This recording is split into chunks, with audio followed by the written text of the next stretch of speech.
At what point during the game did your thoughts already start thinking to next week? No comment.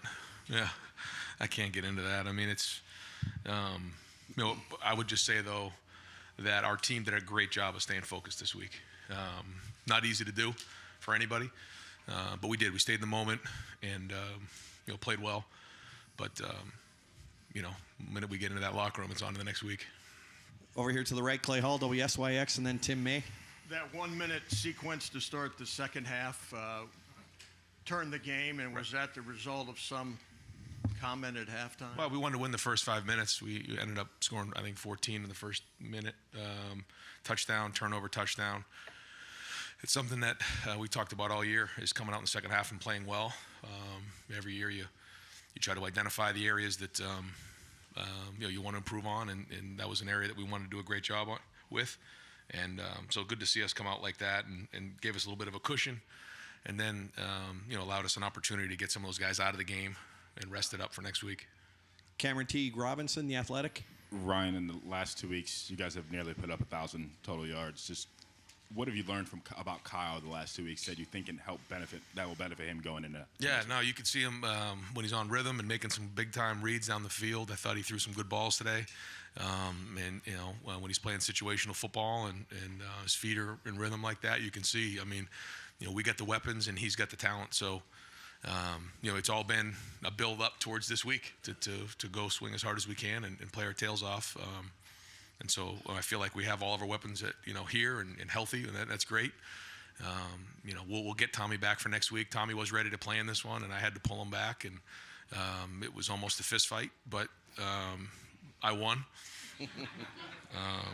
It took some I'll be honest, it took some late night texts last night he wanted to play, and this is a guy who has put so much into this program. Coming back, and for senior day, for him not to be out there was really hard for Tommy, really hard.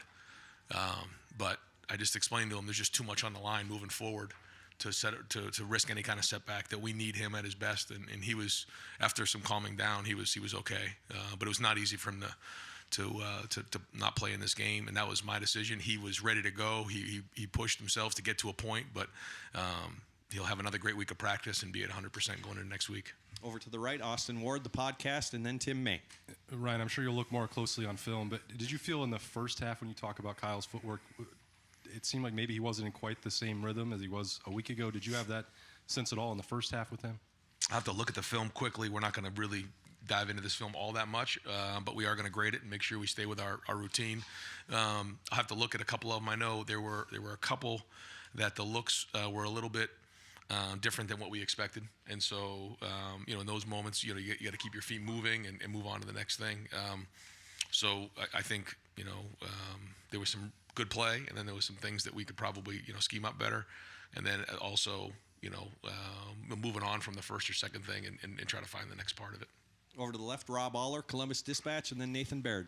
Ron, what's the challenge of the fine line between playing guys and taking them out so they don't get injured? And were you swallowing hard at the end of the first half when Kyle drops back and gets hit there and kind of gets up slowly? It is you got to thread that needle. You do, and ultimately we have to win every game. So that's the number one goal. But you can't do anything anything less than 100%. I mean, when it's time to go, you got to go. And you certainly can't go in there and try not to get people hurt. It doesn't work that way. You got to go, and we did. We played hard. We played physical. But when we were able to come out in the second half and build a little bit of that cushion, it was good to get those guys out and get them some rest. And that was the ideal situation for us. Is that if we could get them out and not play a full game, it allowed us a little bit more rest heading into next week.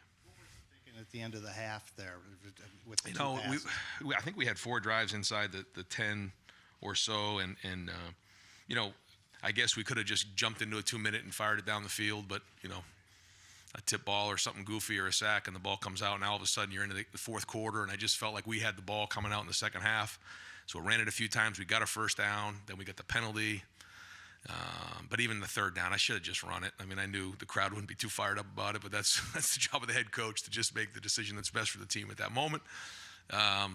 So But there was still, I think, 20 seconds on the clock, and I felt like maybe if we got a first down, we had a couple timeouts left, we could possibly push it up for a field goal, and the game was still in the balance at that point. Tim May, the Tim May Show. Yeah, Ryan, just your defense, once again, a 50-something yard field goal cost you a shutout. I mean, do you feel for those guys a little bit as hard as they played tonight? And then number two, TreVeyon Henderson. Once again, the big burst. I mean, it's obvious what he brings, right? Yeah, no, he's a home run hitter, and the more opportunities he gets, and he gets to the second level, he's dangerous. Once we get him back there, and it's everybody's job to get him there. And I thought on that play in particular, I have to watch the film, but I think Emeka and I think Julian sprung him on the perimeter, but the guys up front did a nice job moving the line. I think Cade did a good job too on the backside of that. And you were asking about the defense? Yeah, well, listen, I just not having Tommy out there. We've had a couple of guys down. I think we should be at full capacity next week, which is great. But it's all going to be tested next week. And but you're seeing the strides. I mean, it is what it is. We're getting better every week, but it's all headed towards the end of the season and playing our best football. Nathan Baird, Cleveland.com, and then Dan Hope. When you say you think you'll be at full strength next week, does that include Mike Hall? Yeah, I mean, I'll try to give you guys somewhat of an update next week, but yeah, we're expecting to get everybody back. And with Kyle, you've talked before this season about how over the course of the season, the answers you're getting from him when he comes off the field has been progressively better. Were you getting the answers you wanted tonight in those red zone short field situations? Yeah, I think so. Yeah, for the most part, he saw it. It wasn't. There wasn't one where he came back and said, I didn't see it that way. There was a play action pass where the corner was there. I asked him if he saw the corner. He said yes. He still made the throw, and he snuck it in there, which was a really good ball. So, no, I think he's seeing it well. And, I mean, the communication's been good. Over here to the right, Bill Landis, the podcast. Ryan, it seemed like Emeka had his burst back today. I don't know if you felt that too down there, and how important was it to kind of get him feeling like himself again going to the next week? Huge. Yeah, it was. I saw it too. Saw it a little bit this week, and then it was great to see him in the game, kind of playing like that. You could see him. We tried to get him involved with a couple runs, a couple things on the perimeter, just to kind of see that. And I mean, he's getting as close to 100 as he could possibly be.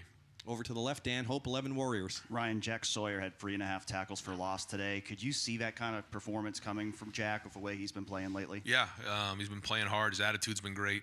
Yeah, I think what do you have? Four or something tackles, sack, and then the sack fumble, which was big, right? That was Jack, and then he had the 3.5 TFLs, which is excellent. So yeah, I think he's getting better every week. Good news is best football's ahead of him.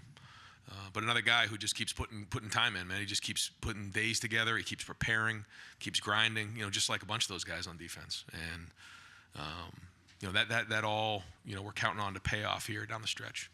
All right, we're going to take just a few more questions for Coach, but in the meantime, I've got Jack Sawyer here. I'm going to move him to the far back table to the left. So if everybody at the tables could clear off there, those are for the student athletes. Jack, if you don't mind going to the far left.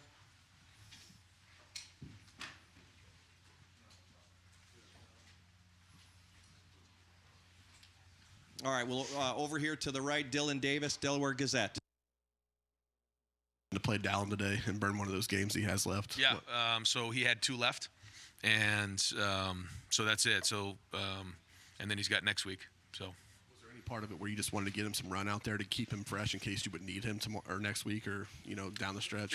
Yeah, we felt like we wanted to get him in the game a little bit because it's been he hasn't played a ton this year, and I thought, like you said, going into next week or moving forward, it'd be good to get him some carries. I don't know how many he ended up with. Yeah, 8 carries. That's pretty good. 4.2 yards a carry. Thought he ran good when he was in there. Can he play the big pass? Can he play past the Big Ten championship game? In fact, going to the college football playoff? Yeah, the way that it's been done in the past is that you get 4 games and then you have postseason. Yeah. Okay, we're going to go 2 more questions for Coach Stephen Means, Cleveland.com. Ryan, as you had asked earlier, Emeka looked a little bit better today. Obviously, Marvin's been Marvin all year. The way TreVeyon is running, the way Kyle's progressing. Is this offense 11 games into the season where you want it to be heading into next week? Yeah, I mean, yeah, we're here. We're here now. And is there always things we want to get better at? Absolutely. But I think you're seeing the identity that we're looking for. I think you're seeing the run, you're seeing the pass, you're seeing the explosiveness, and that's what we want. And so we're 11 games in, time to go play. Spencer Holbrook, Letterman Row. Ryan, you talk all the time about how everything falls back on the head coach, just at everything level of the program. Next week means everything to the program. Is it easier to stay focused on the days ahead when you have the guys that you just credited staying locked in on the days ahead and not trying to get ahead of themselves? How much easier does that make it for you to stay? Yeah, I think the key is to stay in the moment. You know, there'll be emotion this week. There'll be a lot of there'll be a lot this week, but there'll be noise. There'll be everything. What we have to do is we have to do a great job of preparing. We can't do anything different. We have to continue to stay with our routine and then focus on maximizing every minute of this week. And then noon on Saturday is going to come. That's not going to come any faster by us, doing something else. So we need a great week of preparation. And then, we're all in this thing together. We are. I love this team. We've been working hard to get to this point. And so we need a great week of preparation. And then we get on that bus and we head to Ann Arbor. And one final question for Coach Rob Aller, Columbus Dispatch. Yeah, I don't know your game day schedule, but did you watch any of the Maryland-Michigan game? Did you catch any of that, and what'd you think? I might have. Yeah, I might have. When you have time, you're always watching the other games, and certainly that one was on. Great. Coach, thank you very much. Okay.